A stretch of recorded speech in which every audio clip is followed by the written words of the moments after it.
Megawati itu begitu mendewakan Soekarno, seakan-akan Indonesia itu dimulai dari Bung Karno, sampai ada paham Soekarnoisme bahwa Indonesia itu seakan-akan dimulai dari Soekarno. Memang deklarator kemerdekaan Indonesia itu Soekarno, tapi umat Islam atau partai-partai Islam itu tidak kecil hati, karena embrio yang bernama Indonesia itu dari tahun 1908, sebelum ada partai nasionalis yang berani melawan kolonialisme Belanda, adalah partai-partai Islam. Sehingga kebangkitan Indonesia dimulai 1908, karena saat itu yang pertama mencetus ide melawan Belanda adalah kiai-kiai Islam, yaitu saat itu bikin serikat dagang Islam, terus lama-lama menjadi serikat Islam, terus lama-lama menjadi partai Islam, dimulai dari angkatannya Gus Cokroaminoto. Sini Haji Umar Said Sinten Cokroman, itu disingkat jenis Gus Cokroaminoto. Jadi tidak bisa Indonesia itu meninggalkan partai Islam, karena dulu pertama pendiri era kepartaian ini malah partai-partai apa? Islam yang lahir di Solo, di Jogja. Bahkan sebelum ada negara yang bernama Indonesia, itu ada negara yang bernama Demak Bintoro, ada Demak Ngayogyakarta Karto. Itu semua negeri apa? Islam. Ya, paham? Sehingga secara kesejarahan kita tidak kalah sama tuanya Soekarnoisme atau partai PNI. Dan sampai kan kita ini kan kayak dinin abubukkan, seakan-akan Indonesia itu dimulai dari Soekarno. Sehingga nak wani Pak Karno itu koyo-koyo itu kita anti Indonesia. Ya kita tidak mungkin nggak menghormati Soekarno, beliau sebagai pahlawan besar kita hormati. Ya, tapi ya kebesaran Pak Karno demi bangsa Indonesia jangan kemudian direduksi, disederhanakan hanya melewati partai. Ya itu kan namanya pengkerdilan. Tentu Pak Karno bikin negara ini ya untuk semua bangsa, bukan untuk PDIP saja, bukan untuk partai-partai marhainisme saja, juga bukan untuk partai-partai yang berfaham Soekarnoisme saja. Ya sama, tapi kita juga adil, sebagai kiai juga adil. Gus Cokroaminoto bikin partai Islam adalah untuk mengusir Belanda dari bumi Indonesia, yang nantinya juga untuk kepentingan semua bangsa Indonesia, tidak hanya yang Islam saja. Ya kita adil, sama-sama adil. Saat nasionalisme ya tidak mengurangi keagamaan, saat keagamaan tidak mengurangi nasionalis. Tapi itu tadi kemudian ini dikerdilkan secara politik. Sawangannya nawas duet Pak Hasim Mega nasionalis religius itu sudah ditren. Waktu duet senengannya pasangan nasionalis sampai religius. Apa nak nasionalis terus wajib sholat? Apa nak religius terus gak wajib nasional?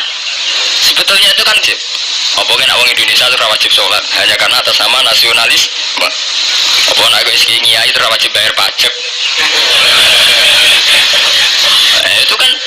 Itu kan pengkerdilan, proses pembohongan ya, pembohongan secara publik. Itu dibodoh, sedurunge bodoh kan itu kan repot. Namanya sedurunge bodoh dibodohno kenapa? Nurut. Makanya kalau seneng ya, kayak kemarin hari kebangkitan nasional itu seneng kalau diungkap terus di TV bahwa kebangkitan Indonesia dimulai dari 1908. Pentingnya bahwa orang-orang yang sok Soekarnoisme biar tidak mereduksi Pak Karno hanya milik mereka sendiri, karena bangsa ini berdiri semenjak 1908. Dimulai dari gerakan Budi Utomo sampai Gus Cokroaminoto sampai macam-macam ya, serikat-serikat Islam. Tapi ini terungkap sausé tukaran. Jadi sebetulnya Presiden Gus Dur jadi presiden biasa karena Basim Asari berjuang sebelum tahun 45. Megawati biasa. Ya karena beliau berjuang lewat bapaknya, ya sama semuanya sah. Pak SBY juga sah, karena keluarga militer. Apa mana dia mantune Sarwaidi sing ra roh sapa? Perjuangane mertuane. Gak iso adol bapak ya adol mertuane. Pokoke sing dikena didol pokoke.